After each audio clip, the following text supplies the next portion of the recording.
Target with PS Parihar channel में आपका स्वागत। आइए शुरू करते हैं और देख लेते हैं कि आज के समाचार पत्रों में विद्यार्थी जीवन से संबंधित कौन-कौन सी सूचनाएं। तो वीडियो को जल्दी से लाइक कर दें, शेयर कर दें। जिन चैनल को अभी भी सब्सक्राइब न किया हो तो जल्दी से सब्सक्राइब कर लें ताकि आप लोगों को इसी प्रकार की ऑथेंटिक अपडेट से सबसे पहले मिलती रहे। चलिए शुरू करते हैं। सबसे पहले सूचना है कि संसद का 5 दिन का विशेष सत्र आज से। लिखा विशेष सत्र के दौरान अमृतकाल पर चर्चा होगी, नए भवन में होंगी बैठकें, कई अहम विधेयक होंगे पारित, कुछ चौंकाने वाले विधेयक भी आने की अटकलें। इसी में विद्यार्थी मांग कर रहे थे कि सरकार बीएड के लिए अध्यादेश, लेकिन इसकी संभावना नहीं। ये विशेष सत्र 18 से लेकर के 22 सितंबर तक चलेगा।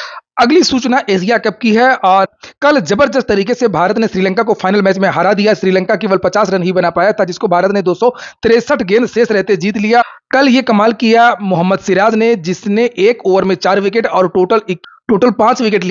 लिखा है नीचे यहाँ पर कि मोहम्मद सिराज की कह बर्बादी गेंदबाजी से भारत ने 8वीं बार एशिया कप का खिताब जीत लिया। इतिहास के सबसे एक तरफा फाइनल में भारत ने रविवार को श्रीलंका को महज 50 रन पर समेट दिया। फिर शुभमन गिल 27, नाबाद ईशान किशन 23 की बदौलत 263 गेंद पहले ही 10 विकेट से भारत ने यह मैच जीता। अगली सूचना रोजगार अधिकार के लिए युवाओं ने बुलंद की आवाज। राष्ट्रीय बेरोजगार दिवस के मौके पर युवा मंच के बैनर तले पत्थर गिरजाघर में प्रदर्शन कर युवाओं ने रोजगार संकट हल करने का मुद्दा उठाया। तो कल जो पत्थर गिरजाघर में धरना प्रदर्शन हुआ था उसके बारे में भी समाचार पर बहुत सारी सूचना है। और साथ में कल विद्यार्थियों ने एक राष्ट्रीय रोजगार दिवस पर ट्विटर पर अभियान भी किया था, जिसके बारे में मैंने कल आपको जानकारी। छात्रों ने मांग की थी कि संसद के विशेष सत्र में रोजगार विधेयक लाने, 1 करोड़ रिक्त पदों को तत्काल भरने, सरकारी विभागों में आउटसोर्सिंग पर रोक, महत्वपूर्ण सार्वजनिक क्षेत्रों में निजीकरण पर रोक लगाने जैसे मुद्दों को हल करने की अपील की है। और देख सकते हैं कि कल कितने सारे ट्वीट हुए थे राष्ट्रीय बेरोजगार दिवस को लेकर। National unemployment day 3,46,000, 4,45,000। अगली सूचना है Uttar Pradesh state medical faculty Lucknow की। लिखा विभिन्न शासकीय प्रशिक्षण केंद्रों में पैरामेडिकल डिप्लोमा प्रशिक्षणों यथा LT, lab technician, X-ray, radiotherapy इत्यादि प्रवेश हेतु 2023-24 सत्र के लिए आवेदन ऑनलाइन विधि से आमंत्रित किए जाते हैं। पूर्व की भांति प्रवेश का आधार 10वीं तथा 12वीं की परीक्षा में प्राप्त अंकों के प्रतिशत के आधार पर होगा। इस हेतु कोई प्रवेश परीक्षा आयोजित नहीं की जाएगी। कृपया कार्यालय की वेबसाइट upsmfac.org पर विस्तृत सूचनाएं देखें। ऑनलाइन आवेदन 16 सितंबर से लेकर के 27 सितंबर तक की प्राप्त होंगे। तो बहुत कम डेट है, केवल 10 दिन का समय है आपके पास। और नवीनतम जानकारी के लिए वेबसाइट को देखें। तो जिन विद्यार्थियों को ये कोर्स करना हो, विद्यार्थी इस कोर्स को कर सकते हैं।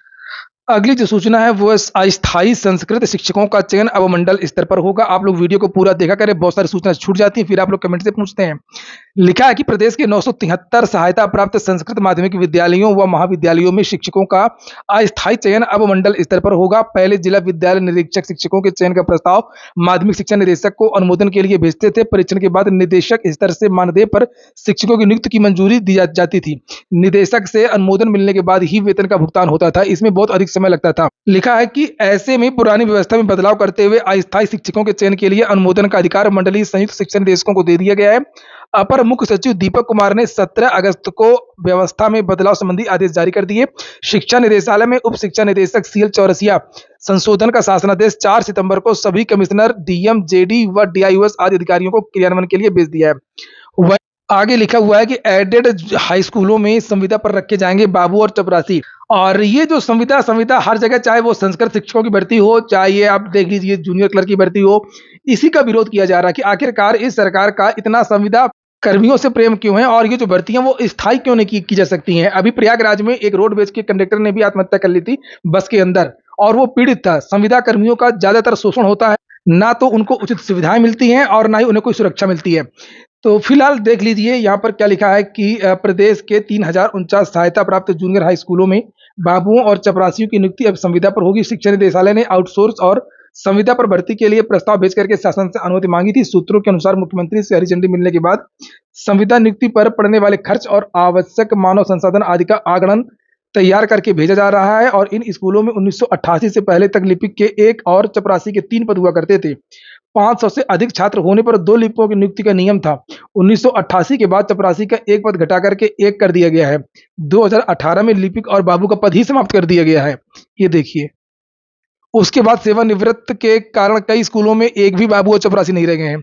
ऐसे में स्कूलों का संचालन मुश्किल हो गया, जबकि ये कहा गया था कि यूपी SSSC के माध्यम से लिपिकों की भर्ती होगी। वहीं पर एडेड जूनियर हाई स्कूल शिक्षक भर्ती के बारे में भी यहाँ पर यह सूचना आई हुई है। लिखा है कि उलझी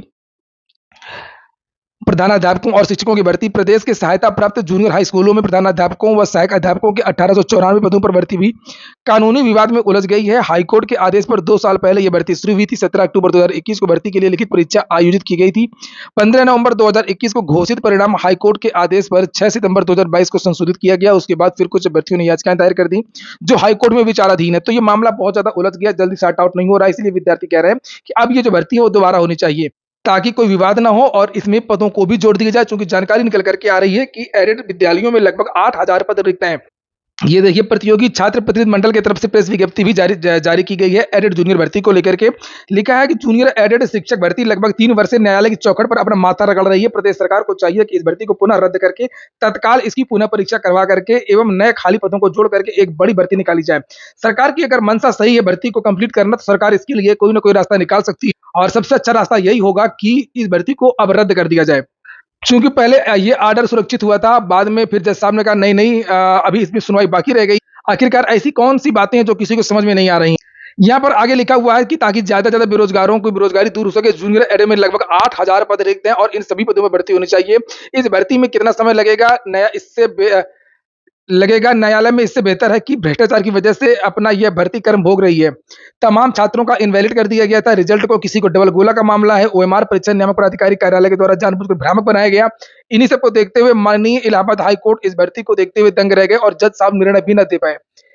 किसी बड़े सभा में इस ऐसी भर्तियों की तो मुख्यमंत्री को संज्ञान में लेकर के तुरंत जांच करनी चाहिए और जिम्मेदार अधिकारियों के खिलाफ कठोर कार्रवाई करनी चाहिए। उत्तर प्रदेश में अगर कोई गड़बड़ी भी होती है तो भर्ती को निरस्त कर दिया जाता है या लंबित कर दिया जाता है या लटका दिया जाता है। कई सरकार के पास कई रास्ते होते हैं, लेकिन जो जिम्मेदार अधिकारी होते हैं उनके खिलाफ कार्रवाई नहीं होती है। तो ऐसी जिन्होंने इस भर्ती की ये दशा कर दी है, ऐसे अधिकारियों के खिलाफ ठोस कार्रवाई होनी चाहिए। और यही हाल है कि 69,000 जो शिक्षक भर्ती है वो भी पूरी तरीके से फांसी हुई है। वो भी किसी को समझ में नहीं आ रहा उसमें क्या किया जाए, आरक्षण को लेकर के क्या किया जाए, एक नंबर को लेकर के क्या किया जाए, कट ऑफ को लेकर के। फिलहाल एडेड जूनियर हाई स्कूल भर्ती के लिए विद्यार्थी फिर से एक प्रदर्शन करने वाले हैं, जिसके बारे में लिखा हुआ कि आगे इसकी तारीख बताई जाएगी। सभी विद्यार्थियों को लखनऊ निशातगंज सिविल कार्यालय पहुंचना है। शीतला प्रसाद ओझा, प्रतियोगी छात्र प्रतिनिधि मंडल।